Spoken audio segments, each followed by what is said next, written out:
Hello दोस्तों, कैसे हो आप लोग। मैं विनीत भारद्वाज अपने YouTube channel Vineet Bhardwaj maths में आप लोगों का फिर से एक बार वेलकम करता हूं। तो इससे पहले मैंने कुछ ट्रिग्नोमेट्री की सीरीज़ डाली थी जिसमें आप देख सकते हो कि क्लास 11th की ट्रिग्नोमेट्री में मैंने सबसे पहले डाला था पार्ट 1 जिसमें मेजरमेंट ऑफ एंगल्स के बारे में बताया था। पार्ट 2 में रेडियन और डिग्री का कैसे इंटर कन्वर्जन होता है। पार्ट 2 और पार्ट 3 में मैंने ये बताया था। फिर पार्ट 4 में मैंने कुछ एप्लीकेशन बेस्ड क्वेश्चंस की स्टार्टिंग करी थी। तो वो क्वेश्चंस पूरे हो नहीं पाए थे, तो मैं एक और वीडियो लाया हूँ आपके लिए जिसमें मैं कुछ और क्वेश्चंस बताऊँगा आपको कि किस तरीके से एप्लीकेशन बेस्ड क्वेश्चन पूछे जा सकते हैं। तब तक अगर आप इस चैनल पे न्यू हैं तो प्लीज़ सब्सक्राइब करिए विनीत भारद्वाज मैथ्स इस चैनल को जिसको आप देख रहे हैं, ताकि आपको लेटेस्ट अपडेट्स मिलते रह सकें। जैसे जैसे मैं वीडियो डालूंगा आपकी और हेल्प होती जाएगी। चलिए इस विंडो को मैं क्लोज़ कर देता हूँ और वापस आते हैं हम पढ़ाई पर। तो आज की क्लास में सबसे पहला जो क्वेश्चन है वो ये है, लिखिए साथ साथ में, कि the angles of a triangle are in A P. The angles of a triangle are in A P. The number of degrees in the least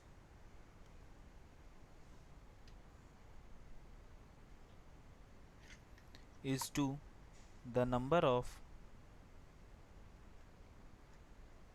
radians in the greatest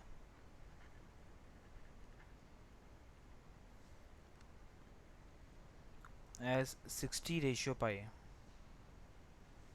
Find the angles in degrees.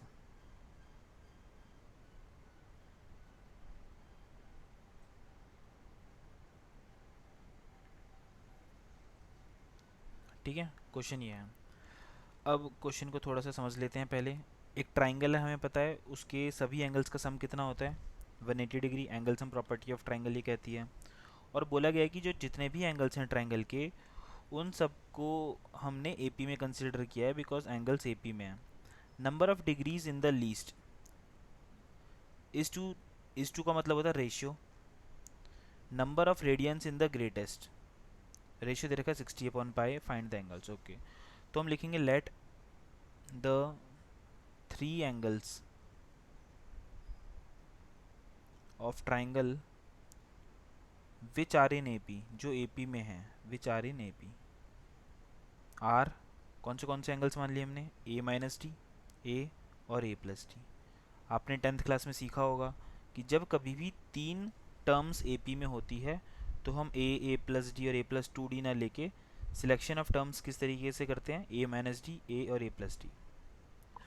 उसका reason ये है कि अगर कभी भी हमें इन तीनों angles का सम करना पड़ जाए, जो कि इस क्वेश्चन में करना ही पड़ रहा है बिकॉज हम यूज़ करेंगे angle sum property of triangle, जिसमें तीनों एंगल्स को प्लस करके आ जाता है 180 डिग्री। तो जब हम इन तीनों एंगल्स को प्लस करते हैं तो ये माइनस डी और प्लस डी कैंसिल हो जाता है। ए 3 बार लिखा हुआ है इसलिए 3a इक्वल टू 180, और ए की वैल्यू आ जाती है हमारे पास 60 डिग्री बड़े इजीली, जो कि हमारे पास उस केस में पॉसिबल नहीं हो पाता जब हम ए प्लस डी और ए प्लस टू डी लेते हैं। इसलिए सिलेक्शन ऑफ टर्म्स में 10th क्लास में जनरली बच्चों को सिखाया जाता है कि अगर तीन टर्म्स ए पी में है तो हमें लेना चाहिए ए माइनस डी, ए और ए प्लस डी। ए की वैल्यू कितनी आ चुकी है, 60। ठीक है, अब so the three angles are, अब जो तीन एंगल्स थे वो क्या हो गए हैं। So the three angles are, पहले एंगल का नाम था ए माइनस डी, तो वो हो जाएगा 60 माइनस डी। दूसरे एंगल का नाम था ए, वो हो जाएगा 60। थर्ड एंगल का नाम था ए प्लस डी, तो उसका नाम हो जाएगा 60 प्लस डी। साफ साफ पता चल रहा है कि ये सबसे लीस्ट एंगल है और ये सबसे लार्जेस्ट एंगल है, ये ग्रेटेस्ट एंगल है।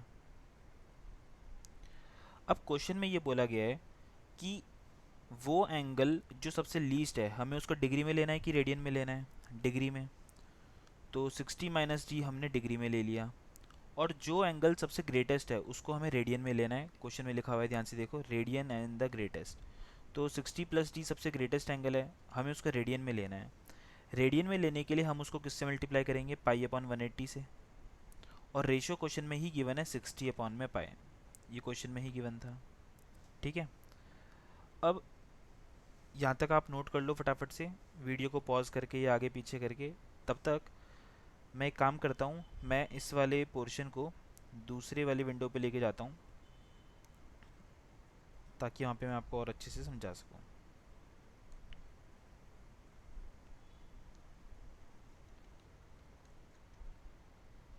ओके, सो ये हमारे पास लास्ट एक्सप्रेशन आया था, इसको मैं थोड़ा ऐसे लिख देता हूँ। ओके, अब ध्यान से देखिए, ये जो नीचे वाला 180 है ये ऊपर जाके मल्टीप्लाई हो जाएगा या ऊपर चले जाएगा, हम ये कह सकते हैं। तो इसके बाद हम ये लिख सकते हैं कि 60 माइनस डी अपॉन में 60 प्लस डी, ये मल्टीप्लाई हो जाएगा किससे, 180 अपॉन में पाई से, क्योंकि 180 तो ऊपर चले गया और पाई तो नीचे का नीचे ही रहा, इसलिए इक्वल टू 60 अपॉन में पाई। अब ये पाई और पाई तो कैंसिल हो रहा है, 60 की टेबल में 180 कब आता है, 3 पे। अब हम क्या कर सकते हैं, 3 को मल्टीप्लाई करेंगे किससे, 60 माइनस डी से, और ये इक्वल किसके हो जाएगा, 60 प्लस डी के, क्रॉस मल्टीप्लाई कर दिया। तो अगर हम इसको सॉल्व करें तो 180 माइनस 3d इक्वल हो जाएगा 60 प्लस डी के। माइनस के 3d को मैं लेफ्ट राइट में भेज रहा हूँ, प्लस के 60 को मैं लेफ्ट में भेज रहा हूँ, तो 180 माइनस 60 हो जाएगा 120 और ये हो जाएगा 4d, जिसकी वजह से d की वैल्यू आ जाएगी 30। समझ आ गया। अब क्वेश्चन पे चलते हैं। क्वेश्चन में क्या पूछा गया था, क्वेश्चन में बोला गया था find the angles in degrees. Degrees में हमें एंगल पता लगाने थे, तो हमने 3 एंगल माने थे डिग्री में, 60 माइनस डी, 60 और 60 प्लस डी। तो हम इसके बाद लिख सकते हैं, सो द 3 एंगल्स आर, पहला एंगल क्या था, 60 माइनस डी, दूसरा एंगल क्या था 60, थर्ड एंगल क्या था 60 प्लस डी। बस इन तीनों की वैल्यू फाइंड कर लेते हैं। अब देखिए 60 माइनस डी, डी कितना आया था 30, तो 60 में से 30 माइनस कर दो, 30 आ गया, तो 60 तो 60 रहेगा, और 60 प्लस डी, डी कितना था 30, तो 60 प्लस 30 90।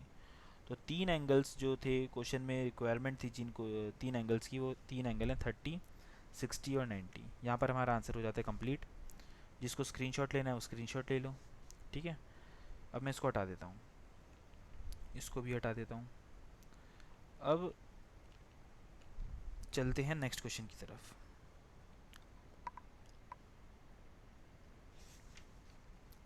नेक्स्ट क्वेश्चन लिखिए मेरे साथ, इफ़ द आर्क्स ऑफ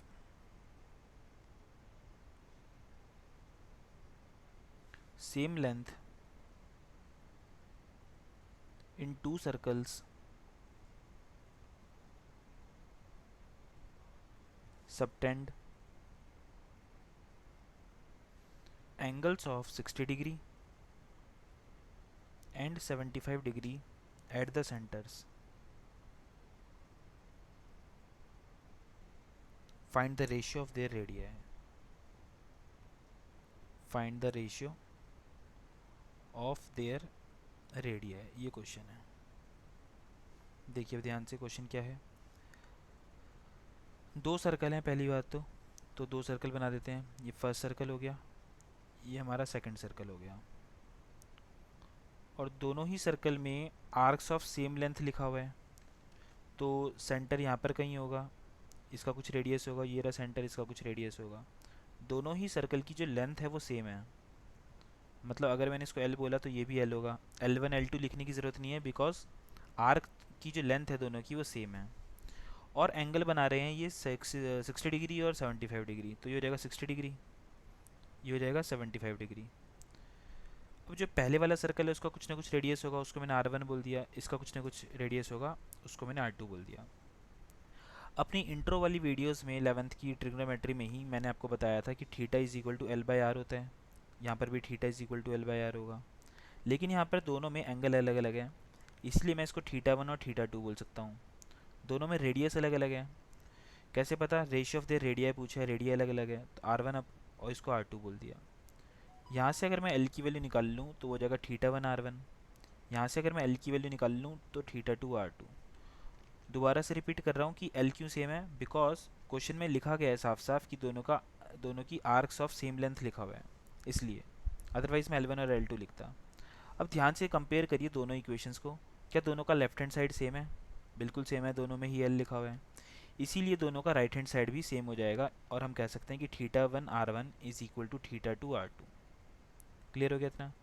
हमें रेशियो निकालना था R1/R2, तो ये हो जाएगा θ2/θ1 के इक्वल, बिकॉज θ1R1 इक्वल हो जाएगा θ2R2 के, ऐसे। अब θ2 कितना है? θ2 देखिए 75, और θ1 कितना है? 60। देखिए अब बात ये आती है, कई लोग बोलेंगे सर आपने हमें पहले बताया था कि ये वाला फार्मूला जब हम अप्लाई करते हैं तो एंगल हमेशा रेडियन में होना चाहिए, आपने तो रेडियन में अभी तक कन्वर्ट ही नहीं किया। तो उसका आंसर ये है बच्चों कि अगर आप इस 75 डिग्री को रेडियन में चेंज करोगे तो आपको किससे मल्टीप्लाई करना पड़ेगा? पाई/180 से। और इस 60 को भी किससे मल्टीप्लाई करना पड़ेगा? पाई/180 से।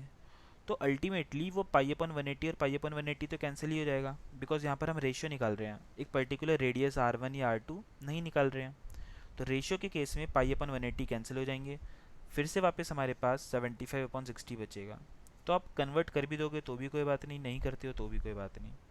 15 5 75, 15 4 60, तो रेशियो आ चुका है 5:4। So this is our answer, R1/R2 is 5/4।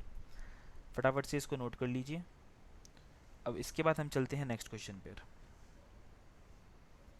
So the next question is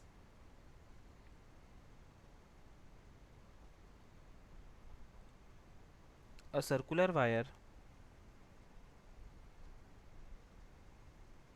of radius 3 centimeter is cut and bent so as to lie along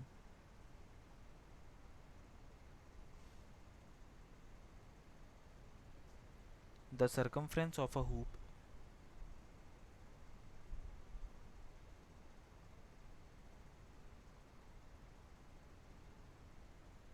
whose radius is 48 centimeter.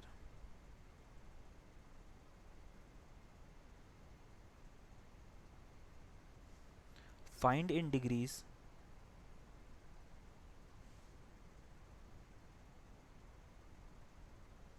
the angle which is subtended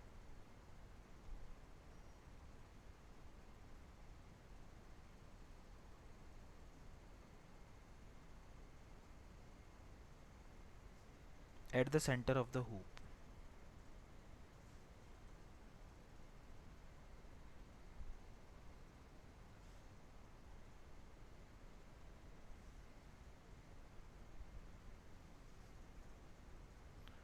ठीक है, ये question है अभी हमारे पास, देखते हैं।